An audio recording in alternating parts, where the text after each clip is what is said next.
গিনিপিগের সংসার, লেখায় হাবিব সরকার হিলা, কণ্ঠে আমি সঙ্গীতা। বিয়ের 7 বছর পর আমার বর তার এক্সের সাথে কথা বলা শুরু করলো। এক্স না বলে প্রাক্তন প্রেমিকা বলা শ্রেয়, কেননা মেসেঞ্জার হোয়াটসঅ্যাপের যান্ত্রিক প্রেমে সাবেককে এক্স বলা যায়। বাটন ফোনের যুগে রাত 12টার পর কথা বলবে, তাই ঘন্টার পর ঘন্টা অপেক্ষারত কপতিকে প্রেমযুগল বলাই রুচিসম্মত। অবশ্য তাদের মধ্যে এখনও সেই মিঠে সুরে গল্প স্বল্প হয় কি না জানা নেই। শুধু দেখলাম তার ফোনে টুং করে মেসেজ এলো, ওই। আমার পৃথিবী উল্টে দেওয়ার জন্যে এইটুকুই যথেষ্ট। উজ্জ্বল বয়সে গুনে গুনে 10 বছরের বড়। আমার মাঝারি গড়নের দেহের বিপরীতে তার লম্বা চওড়া বিশাল শরীর। বিয়ের আগে আমি তার অবয়ব দেখে প্রেমে পড়ি নাই, বরং তাকে আমি 8-10 জনের সাধারণ মানুষের কাতারেই ফেলতাম। বছরখানেক পর লক্ষ্য করলাম এই মানুষটা লুঙ্গি আর ছেঁড়া গেঞ্জি পরে দাঁড়ালেও আমি তাকিয়ে থাকি। তার শরীরে কোথাও ফোড়া হলে পরম আদরে হাত বুলাই, অথচ মানুষটা বিয়ের আগে ফসিল ব্যান্ডের ঘড়ি আর ধবধবে সাদা কেটস পরেও আমাকে মুগ্ধ করতে পারে নাই। অর্থাৎ আমি তাকে ভালোবাসতে শুরু করেছিলাম, এবং 7 বছর পর মনে হয় স্বপ্নেও আমি তা অন্য কাউকে ভাবতে পারি না। আমাদের প্রেমে বিয়ে নয়, কিন্তু তার ভবিষ্যতে সে প্রথম দেখায় ভালোবেসেছিল। হঠাৎ আসা প্রেম হঠাৎই উবে যায়, তার ক্ষেত্রেও তাই হয়েছিল। আমাদের গল্প থাক, তার গল্প বলি। সে এবং তার সে। কলেজ জীবনে তার প্রথম প্রেম নীলা। আমার মতো বেটে খাটো নয়, বেশ খানিকটা লম্বা, কোমর ছড়ানো চুল, উজ্জ্বলের চোখে পৃথিবীর সবচেয়ে সুন্দরী নারী, যাকে আমি কখনো দেখিনি, কিন্তু বরের চোখ দিয়ে তার প্রতিবিম্ব সবসময় চোখে ভাসে। রাজ্যকে উজ্জ্বল সাতকাহন গর্ভধারিণী পরত আর ঘড়ির কাঁটা ধরে অপেক্ষা করত কখন বাজবে রাত 12টা।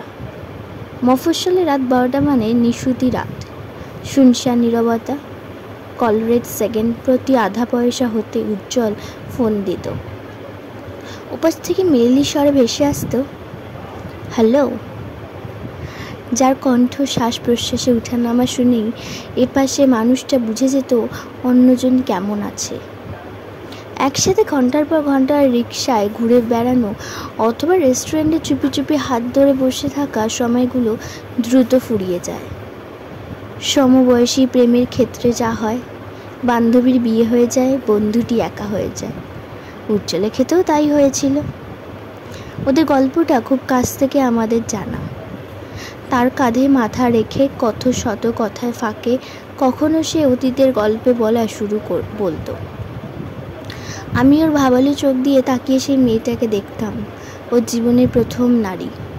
সত্যি বলতে কি, তাতে আমার মনে বিন্দুমাত্র আক্ষেপ ছিল না, কেননা আমি মনে প্রাণে বিশ্বাস করতাম তার বর্তমান এবং ভবিষ্যৎ জুড়ে শুধু আমার বসবাস।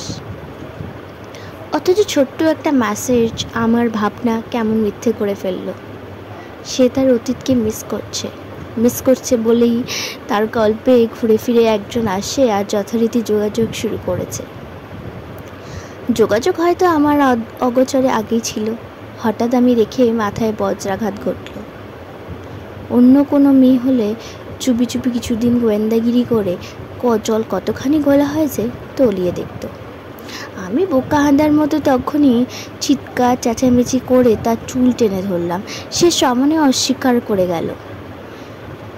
তার মতো গোবেচারা ভদ্রলোকই হয় না। ওই বেচারি কেন মেসেজ করছে সে জানে না। ডাহা মিথ্যে কথা। একটু পরে স্বীকার করে নিল দুজনের কথা হয়েছে, আজই প্রথম কথা হলো। কেচে খুঁড়তে সাপ বের হবে, তাই সে শুধু সাপের লেজটা দেখিয়েই আমাকে সন্তুষ্ট করলো। আমি তৎক্ষণাৎ চুপ হয়ে গেলাম। সে ভীষণ চেষ্টা করলো আমাকে সহজ করার, আর আমি সহজ ভান নিয়ে যাপন করতে লাগলাম। রাত হলে সে ঘুমিয়ে যায়, আমার ঘুম হয় না। রাজ্যের চিন্তা মাথায় ভর করে। তার জীবনে এমন কি অসম্পূর্ণতা আছে যা পূরণ করতে অতীতের কাউকে মনে করবার কাছে টানবার প্রয়োজন হয়? স্ত্রী কখনই প্রেমিকা হতে পারে না।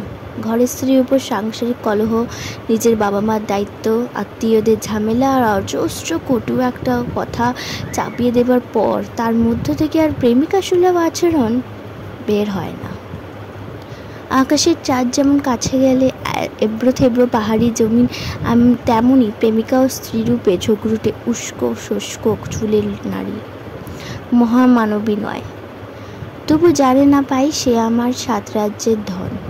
শুনেছি বিয়ের 5 বছর পর পুরুষ স্ত্রীর আগ্রহ হারিয়ে ফেলে, 1-2 বাচ্চা হয়, পেটে মেদ জমে, স্ত্রীর শরীর স্বামীর চোখে পুরনো হয়ে যায়। 1 বাচ্চার মা হওয়ার পরও পেটে 1 চুল চর্বি জমতে নাই। রাত জাগা, সারাদিনের ধকল চেহারায় আগের জেল্লা নাই। আর মনে ধরছে না। তারপর ভাবলাম তার বহু বছর আগের তরুণ ছিপছিপে দেহটা আমার ভালো লাগতো না, আর এখন বুড়িওয়ালা পেটে হাত রেখে পরম শান্তিতে ঘুমাই। সে কখনোই ভালোবাসে নাই। ভালোবাসার মানুষ হচ্ছে ওয়াইনের মতো, যত পুরনো হয় তত স্বাদে গন্ধে অনন্যা হয়। তাকে বলার মতো কথাগুলো আকস্মিক থেমে গেল। তাকে স্পষ্ট করার আকাঙ্ক্ষা ফিকে হয়ে যাচ্ছে। কে জানে, হতে পারে আমাকে জড়িয়ে ধরেও সে অন্য কারোর কথা ভাবে। সে মেয়েটাকে ব্লক করে রেখেছে, এটাও তার এক প্রকার চতুরতা। ব্লক করার আগে নিশ্চয়ই বলে নিয়েছে, বউ দেখে ফেলেছে। ভিতরে পাপ না থাকলে সে স্বাভাবিক থাকতো, ভালো মানুষই দেখে ব্লক করতে যেত না। অতঃপর আমি ভদ্রমহিলার আইডি ঘাঁটতে লাগলাম। 8 পৌরে সাজের মধ্যবয়সী নারী, চেনা চেনা মুখ। একটু লক্ষ্য করে বুঝলাম এই মহিলা আমার পোস্টে ভুলবশত কয়েকদিন লাইক করে ফেলেছিল। নোটিফিকেশন তার চেহারা বারংবার এসেছে, তাই এত পরিচিত। বরের সাথে মহরম না থাকলে তিনি নিশ্চয়ই সাবেক বন্ধুশ্রীর আইডি ঘাঁটতে আসতাম। একবার মনে হলো নাক করে ইচ্ছা মতো ধুয়ে দিই। তারপর উচিতে বাঁধল, 7.5 বছর পাশাপাশি ঘুমিয়েও বরকে বশ করতে পারলাম না। নিজের ব্যর্থতার দায় অন্যের ওপরে চাপিয়ে দিয়ে কি লাভ? মধ্য 30-এর পরনারীরা ক্রমশ একা হয়ে পড়ে। সন্তান, স্কুল, বন্ধু বান্ধব নিয়ে ব্যস্ত। স্বামীও আগের মতো সময় দেয় না, যেইটুকু কথা হয় সংসার সন্তানাদি নিয়ে। সব থাকার পরও একাকিত্বের মতো অসুখ আর হয় না। কম বেশি সবাই এই রোগে ভুগেন। তিনিও হয়তো অসুখে ভুগে পুরনো বন্ধুর সাহচর্য উপভোগ করছে। মনকে প্রবোধ দেবার ছলে মানুষ কত আবোল তাবোল ভাবে। কোনটা সঠিক কোনটা বেঠিক উপরওয়ালাই ভালো জানেন। এদেশে মেয়েদের বিবাহিত জীবনে ভালো থাকা চরম কষ্টকর। 2-4 জন ব্যতিক্রম বাদে সবার অবস্থা এমন। হাতেও যদি তারে না মারিত, তারে শত যে মারিত ঠোঁটে। পারফেক্ট বউ, পারফেক্ট মা হবার খাতিরে সবটুকু নিংড়ে দেবার পরও মনে পাওয়া যাবে না। ইদানিং কোদের ওপর বিস্ফোরার মতো যুক্ত হয়েছে পরকীয়া। উজ্জ্বল তার প্রাক্তনের সাথে লুকিয়ে কথা বলতে লাগলো। আমিও দেখে না দেখার ভান করলাম। মানুষ হারানো জিনিস পেয়ে গেলে তা তার কাছে ভীষণ মূল্যবান হয়ে দাঁড়ায়। তার ক্ষেত্রেও তাই হলো। দুজনের প্রথম ফোনে যখন কথা বলতো, সির্ফ সন্তান, দুজনের কষ্ট, ভালো মন্দ লাগা নিয়ে কথা হতো। তারপর শুরু হলো স্মৃতিচারণ। তাদের প্রথম দেখা, খুনসুটি, নীলাকে হারানোর পর উজ্জ্বলের দীর্ঘ যন্ত্রণাদায়ক রাত যাপনের ইতিহাস। নীলা দীর্ঘশ্বাস ছাড়ে, ভিতর থেকে আফসোস আসে, ইস, তোমার সাথে বিয়ে হলে জীবনটা হয়তো অন্যরকম হতো। উজ্জ্বল দুর্দান্ত অভিনেতা বলে দুদিক সুন্দর সামলাচ্ছিল। বউ এবং বান্ধবী, প্রাক্তন প্রেমিকা, কিন্তু কখনোই পরবর্তী জীবনে বন্ধু হতে পারে না।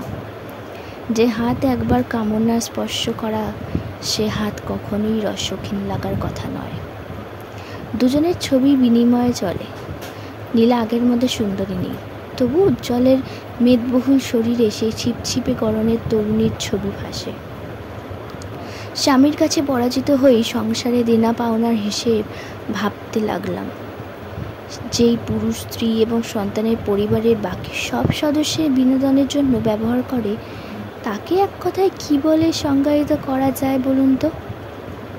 মেয়ের জন্য 5 টাকা ব্যাংকে রাখতে অনীহা, কিন্তু 2 দিন পর পর আত্মীয় স্বজন নিয়ে উৎসব যাপন করতে উৎসাহের কমতি নেই। স্ত্রীর কথা সে মনে রাখতে বাহুল্যতা। তার মা বাবা, সেবা এবং বংশবৃদ্ধির জন্য একটা নারী শরীরের দরকার ছিল।